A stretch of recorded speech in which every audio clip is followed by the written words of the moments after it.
विकासाच्याच मुद्द्यावर राहू. पण आरोप प्रत्यारोप आता आम्ही करायची गरजच नाहीये, कारण सत्तेतले दोन पक्षच आरोप प्रत्यारोप करतायत. आता काल एक आरोप झाला की भारतीय जनता पार्टीने एवढा भ्रष्टाचार केला, त्याला भ्रष्टाचारचा माज आलेला आहे. आणि आरोप करणारे कोण? जे मांडीला मांडी लावून बसणारे लोक आहेत. हा दुसरा आरोप झाला की ह्यांच्यावर युती करूनच आम्ही फसलो.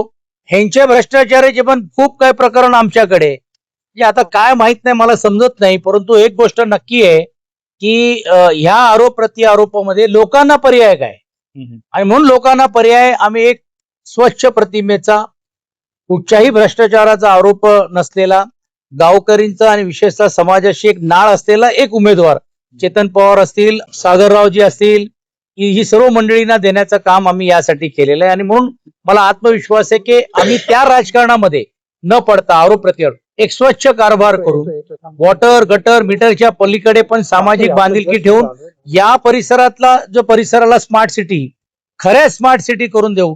कारण स्मार्ट सिटीच्या नावाखाली कोटीवधी रुपयाचे पैसे आलेत, पण कुठे गेले हे माहीतच पडत नाहीये. आणि आम्ही हा मॉडेल मुंबई महानगरपालिकेला आम्ही केलेला आहे. त्यामध्ये नागरिक सुविधाच्या बरोबर आरोग्य असेल, शिक्षण असेल, या सर्व गोष्टीला प्राधान्य जसं आम्ही तिकडे दिलेलं आहे. आणि आम्ही छाती ठोकून सांगतो, हो आम्ही हे करून दाखवलं. तशी हिंमत इकडे आहे का? म्हणजे एकही माणूस सांगत नाही की बाबा आम्ही पिंपरी चिंचवडचा असं काय पलट केलेलं आहे, आम्ही एवढे असे केलेले आहेत. म्हणजे ह्या जी अत्यवस्था आहे ही दूर करण्यासाठी आरोप प्रत्यारोपच्या फैरीमध्ये न जाता विकास हाच आमचा मुद्दा राहणार आहे. पिंपरी चिंचवड वासियांना आणि तातोडे भागातील नागरिकांना काय आवाहन करा? मी आवाहन करीन की ही संधी आहे, ही सोडू नका. तर आता लोकशाहीच पुढेच्या काळामध्ये राहणार आहे की नाही राहणार आहे. कारण काल परवापासून कशी बिनविरोध होईल निवडणुका याकडेच लक्ष चाललेलं आहे. पण त्यांना मी सांगू इच्छितो, हे काय कल्याण नाहीये, हे काय डोंबिवली नाहीये, हे इकडचे ग्रामस्थांचा हा मतदारसंघ आहे.